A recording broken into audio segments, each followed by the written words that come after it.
또 한 번 더 인사합니다. 잘 오셨습니다. 잘 오셨습니다. 감사합니다. 하나님이 하십니다. 하나님이 하십니다. 네, 설교 제목을 읽어보겠습니다. 시작. 어린 양의 권세. 어린 양의 권세. 우리가 이제 그 종교인들, 우리를 포함한 모든 종교인들이 추구하는 게, 일반적으로 추구하는 게 사실은 부귀영화입니다. 부귀영화. 고등종교로 갈수록 이 땅에서의 부귀영화보다는 영생, 내세의 부귀영화를 추구하고요. 하등종교로 갈수록 이 땅에서의 부귀영화를 강력하게 추진합니다. 그런데 놀랍게도 고등종교나 하등종교나 이 땅에서의 부귀영화를 강조하는 곳에 사람들이 엄청 많이 꼬입니다.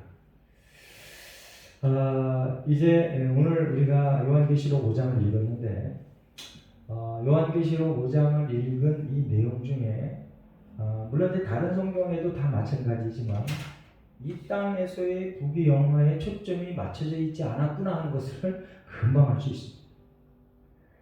예수님께 모든 성도들은 큰 욕심쟁이가 되시길 바랍니다.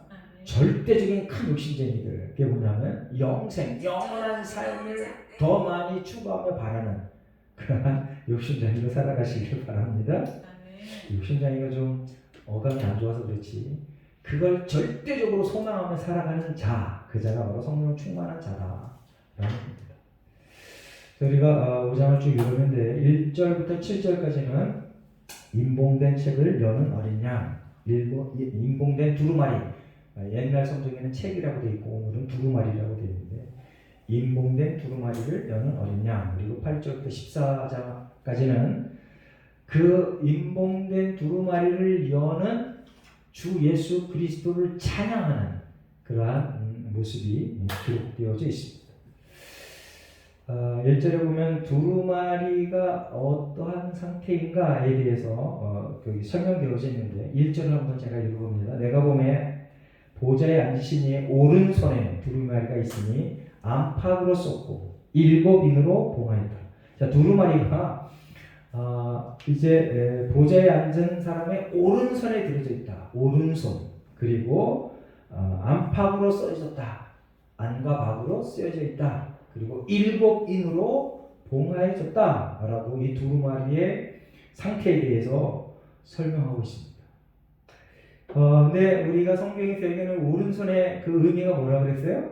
오른손, 옳은 것, 바른 것, 권세 이런 걸 상징한다고 그랬잖아요. 그래서 이제 인간 역사의 전체 내용은 하나님의 장중에 있다. 할렐루야. 이게 믿어져야 믿음이 출발되는 거예요. 이게 믿어져야 크리스찬으로서 성령의 인치심을 받은 사람으로 출발이 되는 거예요. 이게 안 되면은 가짜 성령 충만인 거예요. 그러니까 이거 안 되면서도 뭔가 대단한 일을 일으킨 사람들이 수없이 많습니다. 그런 사람은 안타깝게도 성부, 성자, 성령 삼위일체 되신 하나님과 관계없는 그러한 일들을 해 나가는 겁니다. 인간 역사의 전체 내용은 하나님의 장중에 있다. 이게 무슨 얘기냐면 하나님이 천지를 창조하셨고 지금도 운행하시고 앞으로도 영원토록 하나님이 주인이시다라는 겁니다. 그것에 온전히 사로잡혀서 인생을 성공하시는 복된 하나님의 종 되시길 예수님의 이름으로 축원합니다. 그리고 이 오른손에 잡혔다 얘기는 이 두루마리에 기록된 대로 모두 결정되고 그렇게 진행된다라는 겁니다. 이 두루마리가 뭘 얘기할까요? 두루마리. 이제 앞으로 계속 두루마리가 이제 펼쳐지는 거, 그대로 일곱 나팔 이렇게 나와 있는데 하나님의 말씀, 하나님의 말씀이 기록된 것. 그러니까 뭐 옛날의 일들 그리고 현재의 일, 과거의 일들이 미래의 일들이 기록되어져 있는 것. 그런 것들을 얘기하죠. 그렇게 짐작할 수 있습니다. 그리고 안팎으로 쓰여졌다 그런데 안팎으로 쓰여졌다. 안과 밖으로 쓰여져 있다. 이거는 내용의 충실성을 지금 얘기하고 있는 거예요. 안과 박으로 아주 정말 아주 충성스럽게 충실하게 쓰여져 있다. 그리고 가감할 수 없도록 아주 촘촘하게 쓰였다. 이런 뜻을 얘기합니다. 일곱 인으로 봉하여졌다. 일곱 인으로 봉해졌다. 성경에서 얘기하는 일곱 왜 상징하는 의미가 뭐라고 그랬어요? 예, 제가 지난번에 이걸 만들어 놓고 안 나눠주셨는데 전부 다 나눠줬어요? 예, 다시 한번 어디 있나요? 안 받으신 분 계시면 나눠주도록 하겠습니다. 이걸 성경책에다가 끼워놓고 계세요. 예, 성경책에다 끼워놓고 보시기 바랍니다. 오늘 한번 살펴보겠습니다. 숫자 1은 거기에 보면 상징성인데 성도의 일치, 하나님의 연합과 화평, 하나님의 유일성 이렇게 표현한다고 기록되어 있고요. 그 다음에 2는 나눔, 분리, 결별, 증인, 증거, 합력, 선택, 3은 안전성, 부활, 새 생명, 그리고 오늘 7, 완전수 이렇게 기록되어 있습니다. 그리고 24, 12는 신적 권위, 하나님의 능력, 24는 제사장, 지도자, 그리고 14만 4천 구원받은 자 이렇게 오늘 성경 구절의 사례들을 옆에 쭉 써놨는데 여러분 시간 내셔서 집에 가셔서 자세히 읽어보시고 성경의 상징수가 이런 거구나 라고 인식하고 계시길 바랍니다. 그런데 항상 이게 늘 적용되는 건 아닙니다. 상징수가 이렇다 이렇게 적용되는 경우도 있고 일반적인 다른 거로 적용되는 경우도 있다 라는 것을 기억하시기 바랍니다. 오늘 보면 일곱 인을 봉하였다. 이거는 그걸 완전하게 봉해서 아무도 볼 수 없게 했다. 아니 근데 상식적으로 희한하잖아요. 하나님께서 모든 백성들 창조물 모든 피조물들을 다 사랑하신다고 그랬는데 그리고 모든 사람이 구원받기를 원하신다고 그랬는데 아무나 열어보지 못하게 했다라고 여기 이렇게 기록해놨어요.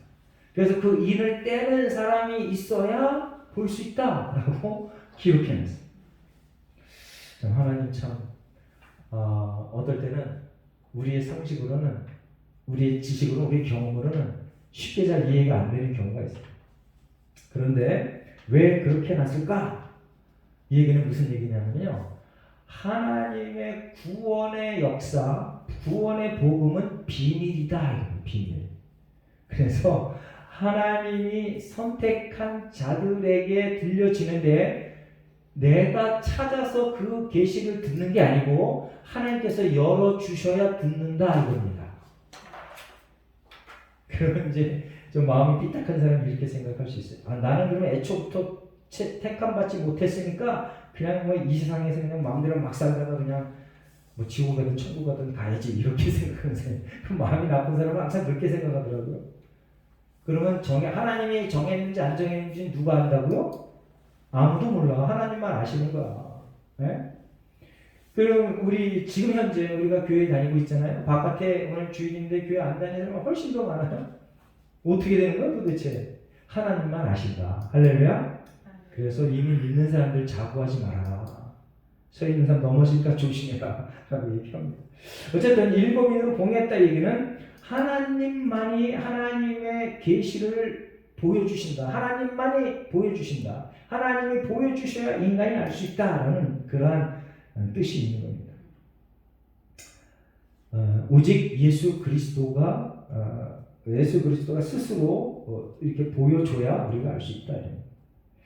그래서 이렇게 두루마리가 하나님의 오른손에 안팎에 쓰였고 일곱인으로 봉하였다. 이게 하나님의 말씀을 가리킨다 라고 얘기했는데 우리 잠언서 30장 5절 6절 말씀을 앞에 보고 한번 읽어보겠습니다. 잠언서 성경이 성경을 어떻게 설명하고 있는지 함께 있습니다. 시작. 하나님의 말씀은 다 순전하며 하나님은 그를 의지하는 자의 방패이시라. 너는 그의 말씀에 더하지 말라. 그가 너를 책망하시겠고 너는 거짓말하는 자가 될까 두려워. 하나님의 말씀이 어떻다고요? 순전하다. 그래서 더하지 말아라. 자, 요한계시록 마지막에 가면은요, 더하거나 빼지 말아라. 더하거나 빼는 사람은 어떻게 된다고요? 이 말씀에 기록된 모든 징계를 받는다. 그렇게 되어 있습니다. 하나님의 말씀은 완전하다. 그래서 여러분들 제가 늘 강조하죠. 성경을 읽어라. 왜 그래요? 여러분들 늘 복받기 원하잖아요. 온전하게 살기를 원하잖아요. 그 비밀이 성경에 다 기록되어져 있다. 네. 권세 있게 그리고 능력 있게 부자로 영생하도록 살기를 원하잖아요. 성경에 다 기록되어져 있다. 저 시편 19편 9절 10절 말씀 제가 있습니다. 여호와의 율법은 완전하여 영혼을 소생시키며 여호와의 증거는 확실하여 우둔한 자를 지혜롭게 하며 여호와의 교훈은 정직하여 마음을 기쁘게 하고 여호와의 계명은 순전하여 눈을 밝게 하시도다. 여호와를 경외하는 도는 정결하여 영혼까지 이루고 여호와의 법도 진실하여 다 의로우니 금 곧 많은 순금보다 더 선호할 것이며 꿀과 순이 꿀보다 더 달도다. 금보다 더 사모하며 꿀과 순이 꿀보다 더 달다. 할렐루야. 이 하나님 말씀이 부귀 영화보다 위에 있어야 된다 그런 뜻입니다. 여러분들의 편리보다 위에 있어야 된다. 우리가 그렇게 좋아하는 스펙, 자격증 그거보다 위에 있어야 된다. 하나님의 말씀이. 자, 이렇게 그 소중한 두루마리, 우리의 구원에 우리를 완전하게 하고 우리를 구원하는 그 두루마리, 그걸 열 수 없는 그러한 상태로 하나님께서 봉해 놓으셨다. 7인으로 봉해 놓으셨다. 이렇게 오늘 1절에서 얘기합니다. 3절을 한번 읽어보겠습니다. 다 같이 3절 시작. 하늘 위에나 땅 위에나 땅 아래에 능히 그 두루마리를 펴거나 보거나 할 자가 없더라. 어떠한 창조물도 스스로 그것을 발견할 수 없다. 비밀을 밝혀낼 수 없다. 할렐루야. 이단들은 막 이렇게 얘기하죠. 내가 봤어, 내가 들었어, 하늘의 짙은 계시를 받았어. 그런데 하늘의 짙은 계시를 받아도요, 받을 수 있습니다. 네. 그런데 성경에서 벗어난 그런 짙은 계시를 받아서 이슬람 그 모하메드처럼 다른 말을 자꾸 보태고 빼고 하잖아요. 그런 거 틀림없이 마귀가 역사한 겁니다. 여러분들 여기 신약에 나와 있는 이 모든 성경은요, 구약의 근거에서 하나님께서 이미 하나님의 선지자를 통해서 얘기했던 그 근거에서 거기서 한 획이라도 벗어나지 않는 그런 말씀이 주어진 겁니다. 그러니까 저와 여러분이 기도할 때 뭔가 계시를 봤어. 근데 성경에 맞나 안 맞나를 반드시 확인해야 됩니다. 그렇지 않으면 마귀야 물러나라 이렇게 선포하고 잊어버리시고 버리시기 바랍니다.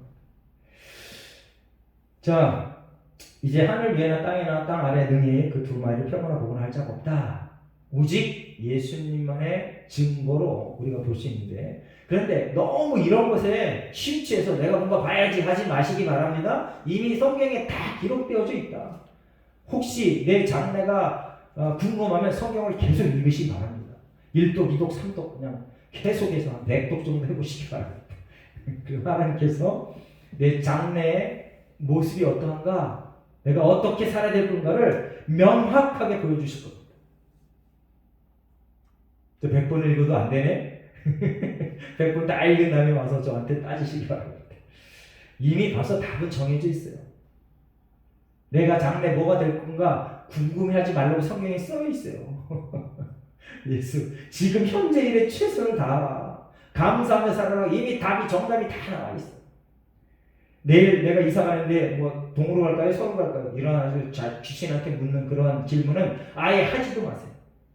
어떤 점쟁이들은 올해 너 물에 재수가 없으니까 물에 가지 마.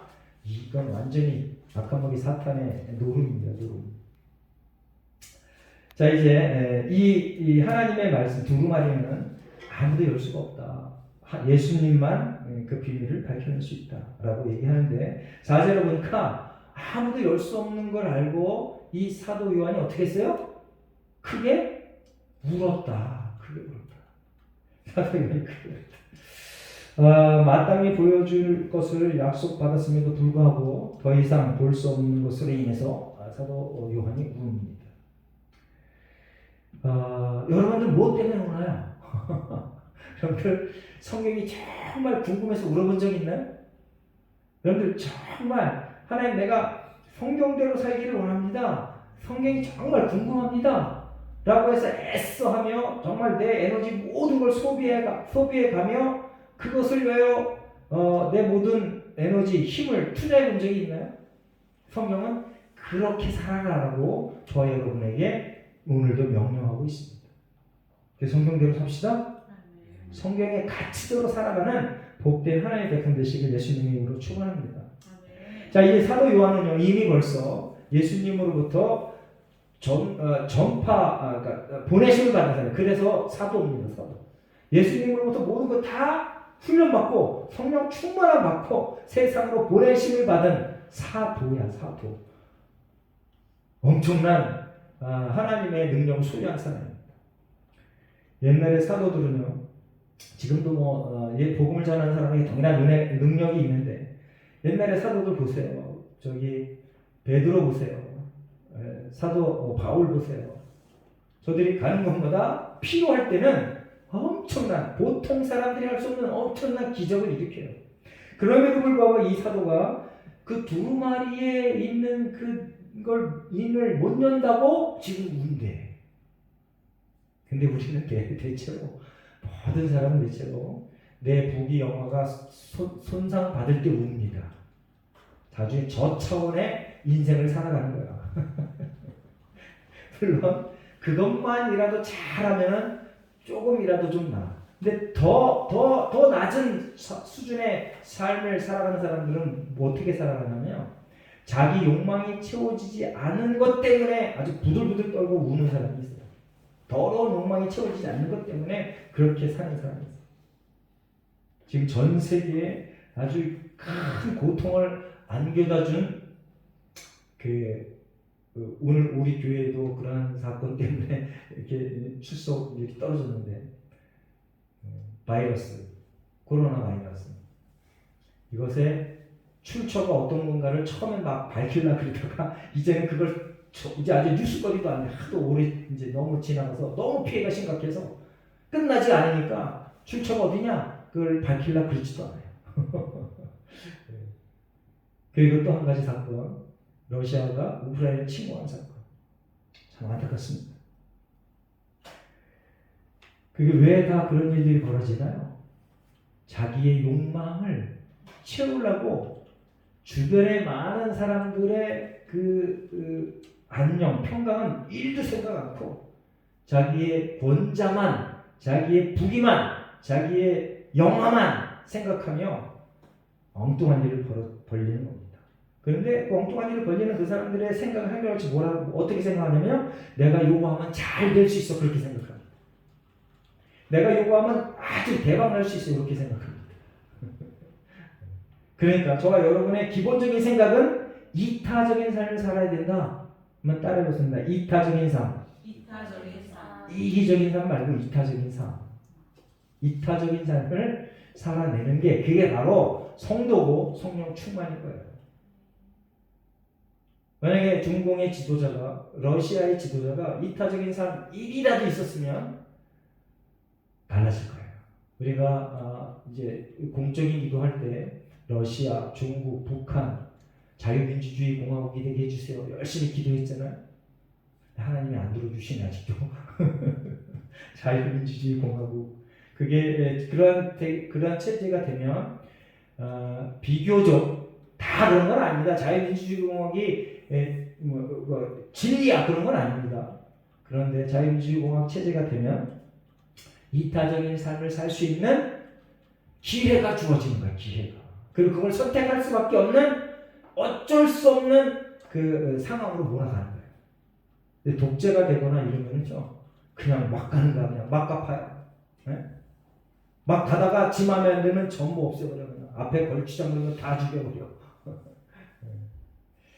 저와 여러분이 참으로 다행스럽게 자유민주주의 공화국 체제 안에 살아갑니다. 하나님의 은혜입니다. 할렐루야. 네, 우리 모두가 다 이제 그 은혜 가운데 사는 저와 여러분이 하나님의 은혜를 더 깊이 상고하면서 내 삶의 주변의 모든 사람들에게 이타적인 사랑의 모습을 보여주시길 예수님의 이름으로 축원합니다.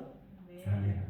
그래서 그것 때문에 하나님의 말씀이 궁금하고 또 하나님의 말씀이 내 삶을 통하여 이루어지는 것 때문에, 이루어지지 않는 것 때문에 그렇게 아주 여기 사도 바울이 크게 울었던 것처럼 그렇게 우는 인생을 사시기를 예수님의 이름으로 부탁드립니다.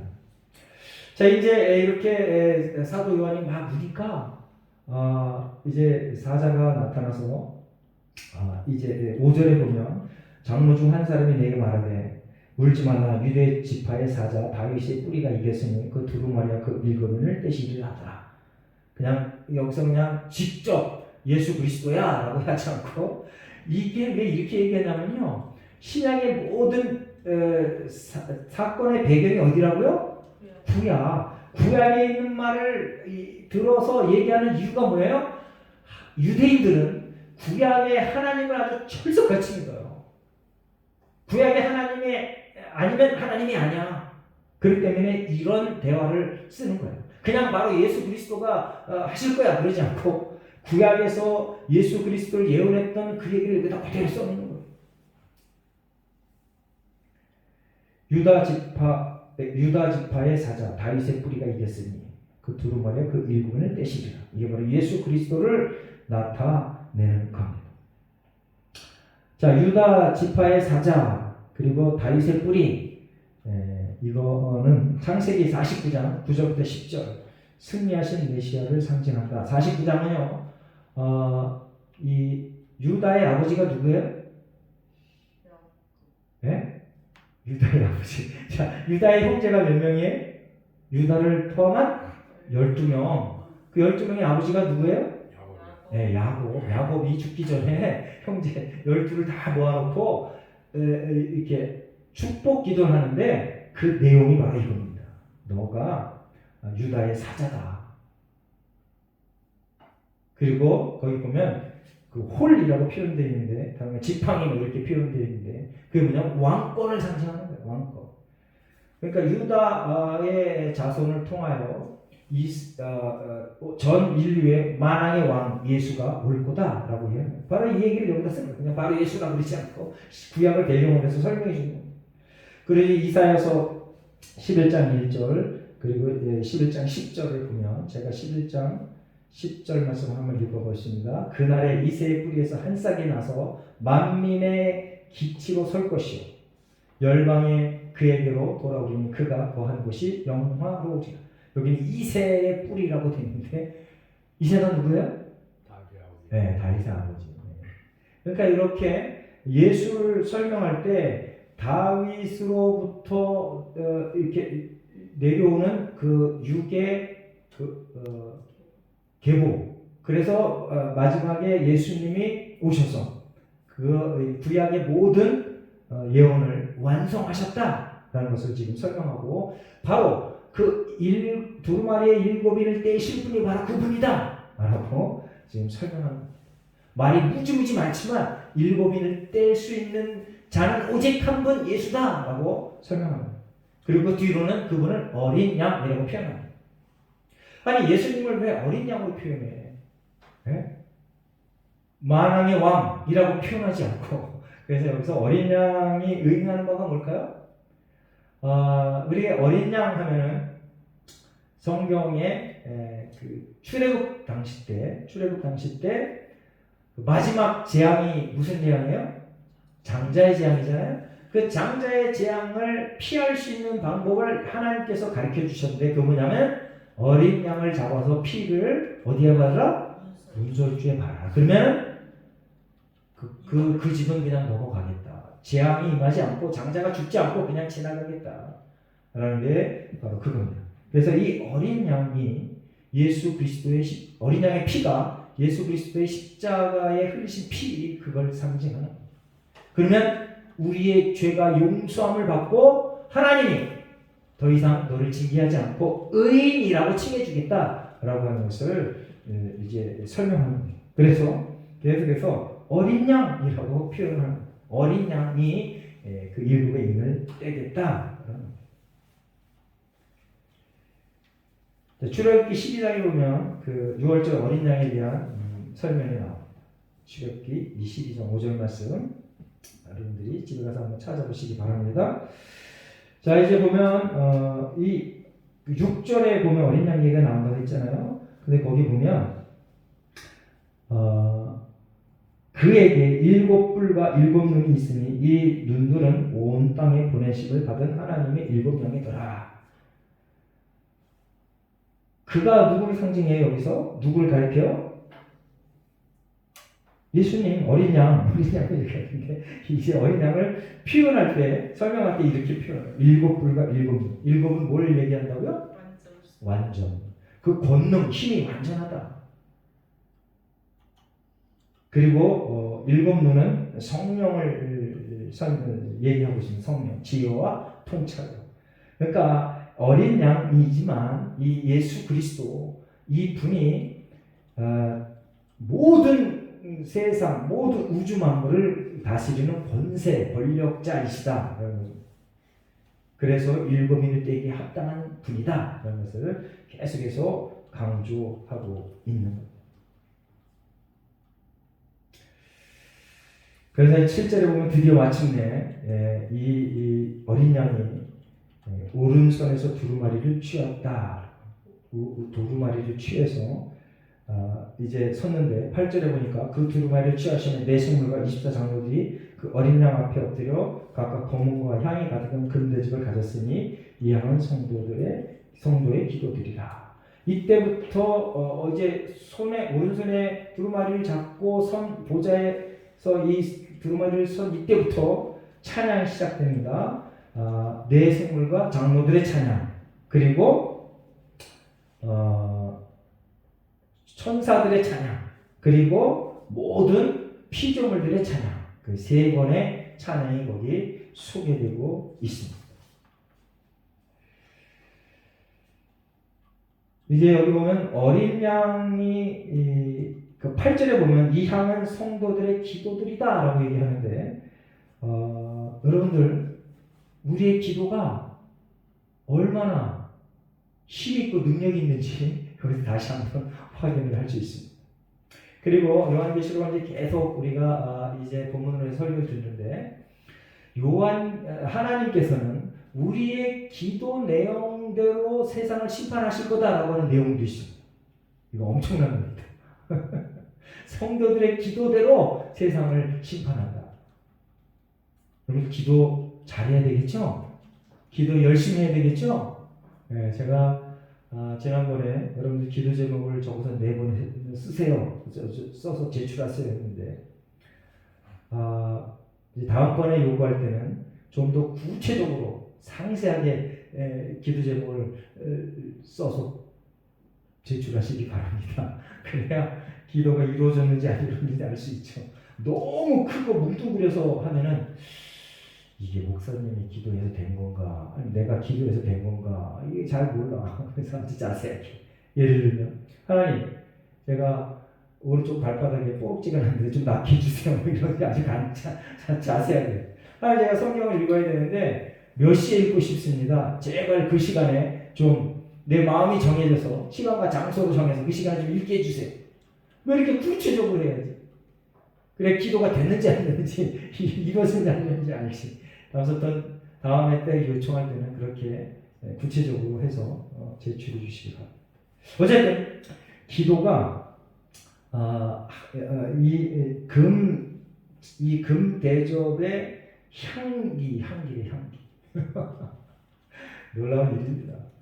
자, 우리 기도에 대한 성경 구절을 한번 살펴보겠습니다. 데살로니가서 5장 16절 18절. 우리가 다 외우는 건데 한번 앞에 보고 읽어보겠습니다. 시작. 항상 기뻐하라. 쉬지 말고 기도하라. 범사에 감사하라. 이것이 그리스도 예수 안에서 너희를 향하신 하나님의 기도는 어떻게 하라고요? 쉬지 말고 기도하라. 쉬지 말고. 그래서 이 쉬지 말고 기도하는 거 어떻게 쉬지 말고 기도합니까? 어떻게 할 수 있어요? 쉬지 말고 기도하는 게 하나님의 말씀대로 온전히 살아내는 게 쉬지 않고 기도하는 겁니다.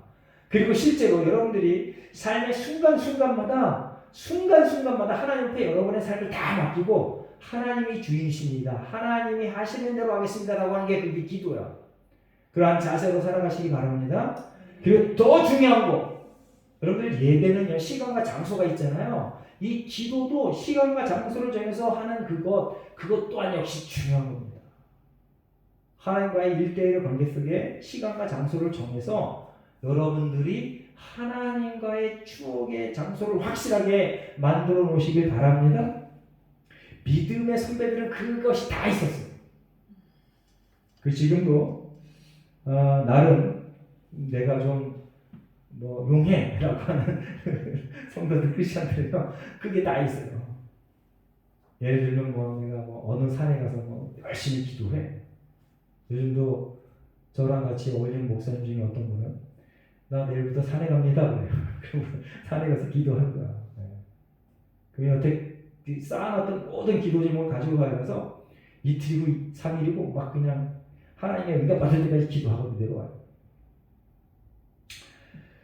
자, 그리고 이제 요한복음 14장 14절, 내 이름으로 무엇이든지 내게 구하면 내가 행하리라. 그리고 사도행전 6장 8절, 베드로가 이르되 은과 금은 내게 없거니와 내게 있는 이것을 내게 주노니 나사렛 예수 그리스도 이름으로 일어나 걸으라. 기도는 누구 이름으로 해요? 예수 그리스도의 이름으로. 예수 그리스도만이 중보자 아니에요, 중보자. 근데 안타깝게도 영화나 연속극이나 이런 데 보면 천주교인들은 물론 이제 그들도 다 예수 그리스도로 기도를 하는데 거기다 첨가해서 성자라고 얘기하는 사람의 이름으로 하나님 앞에 기도해요. 근데 성경에는 어디도 그렇게 하는 경우가 없습니다. 그리고 마리아를 신격화해서 아주 마리아 이름으로 기도한다는 것은 영화에 보면 항상 그렇게 나와. 예수 그리스도 이름으로 기도하는 게 그렇게 어려워? 왜 예수 그리스도로 기도한다고 표현을 못하냐고? 진리이기 때문에 그렇습니다. 제가 지난번에도 말씀드렸지만 여러분들 맞는 얘기를 하는 사람은 맞아요. 정말 옳은 얘기를 하는 사람은 항상 맞게 돼 있어. 가만히 보면 그렇게 진리더라고. 여러분들 친구 중에 여러분들에게 맞는 소리 하는 사람은 믿죠? 예를 들면 이겁니다. 제가 이제 그 경기북부 체육대회에 나갔는데 저희가 이제 제가 족구 선수로 이제 나갔는데 꼴찌했어요. 7팀이 있는데 1승 5패야. 꼴찌야 꼴찌. 아니 꼴찌는 아니구나. 우리한테 1패 당한 사람은 정패야. 그런데 이제 저희 포천이 이제 좀 약하다고, 숫자가 적다고 가평이랑 연합해서 하라고 본부에서 이렇게 번지를 줘서 가평이랑 연합하고 했어요. 그래서 이제 가평 선수가 하나 왔는데 잘 못했어요. 그런데 이제 다 끝나고 어떤 분들이 인사하면서 그래요. 가평 선수가 우리랑 합세해서 당신이 잘해서 우리가 요만큼이라도 했습니다라고 뻥을 치고 있는 거야. 그래서 내가 거기다가 대고 뭘 잘하긴 뭘 잘했어요. 정말 못해서 우리가 성적이 이 모양이지라고 얘기를 안 했어요. 그게 맞는 얘기거든요. 사실은 그분이 실수 너무 많이 했어요. 다시부터는 당신 선수를 쓰지 마세요. 이렇게 얘기하는 게 상식적인 맞는 수준 얘기야. 근데 그렇게 얘기하면 어떻게 해요? 맞아. 한 대 맞아. 뒤통수 같은 그냥 욕을 먹든 맞아. 예수님이 그랬어요. 예수님이 유대인으로 왔는데 유대인들에게 뭐라 그래요? 화 있을 진짜 이 나쁜 놈들아, 내가 하나님의 아들 예수야. 구약의 모든 선지자들이 그렇게 예언해냈던 내가 그 메시아야. 내가 주야 라고 그랬더니 유대인들이 어떻게 했어요? 달아 죽여라 십자가에 못 박혀 죽여라 그랬어요. 저 여러분들요, 정말 말씀대로 살려면요 맞을 각오를 하고 사시기 바랍니다. 괜히 어설픈 그 축복론에 사로잡혀갖고 괜히 쓸데없이 복복복복거리면 말고 영생을 바라보며 이 땅에서 나는 맞으면서 살 인생이야 라고 생각하며 복음 앞에 용감해지시기를 예수님 이름으로 축원합니다. 자, 예수님 보세요. 이렇게 유대인들이 십자가에 못 박혀 죽어라 라고 했는데 부활했습니다. 다시 살아나시고 40일 동안 있다 승천하셨습니다. 지금 유대인들이 지금 몇 명이나 될까요? 유대인들 지금 한 2,000명 되나? 어느 정도 숫자는 잘 모르는데 1억도 안 돼요. 그런데 예수님을 쫓는 이 지구상의 천주교를 포함한 사람이 몇이에요? 수십억이야, 수십억. 옳은 말을 해서 맞으면은 그 이후에 내 이름을 높여주시는 하나님의 역사를 경험하게 됩니다. 할렐루야?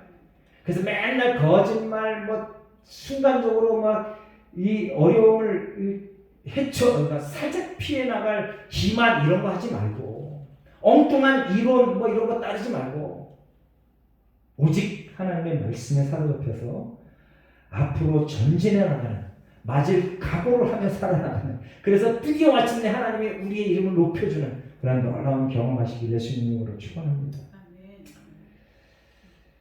자, 이제 베드로전서 2장 9절에 보면 우리가 왕같은 제사장이다라고 기록되어져 있습니다. 왕같은 제사장. 그런 사람들은 어떻게 사느냐? 마지막으로 히브리서 13장을 읽어보고 설교를 마치겠습니다. 자, 13장 15절부터 16절 큰 소리로 한번 읽어보겠습니다. 시작. 그러므로 우리는 예수로 말미암아 항상 찬송의 제사를 하나님께 드리자. 이는 그 이름을 증언하는 입술의 열매니라. 오직 선을 행함과 서로 나누어 주기를 잊지 말라. 하나님이 이 같은 제사를 기뻐하시리라. 아멘. 섬김과 찬양의 삶을 살아간다. 저와 여러분의 삶이 섬김과 찬양의 삶이 되시기를 예수님의 이름으로 축원합니다. 기도하겠습니다. 하나님 고맙고 감사합니다. 오늘도 우리를 부르셔서 하나님 앞에 예배에 가시니 감사합니다. 하나님, 요한계시록 5장의 말씀을 통하여 예수 그리스도의 참된 권위와 능력을 다시 한번 배웁니다. 하나님, 예수를 주로 고백하며 이 땅에서 참 예배자로, 참 찬양자로 살아내게 하여 주시옵소서. 감사드리며 예수님의 이름으로 기도합니다.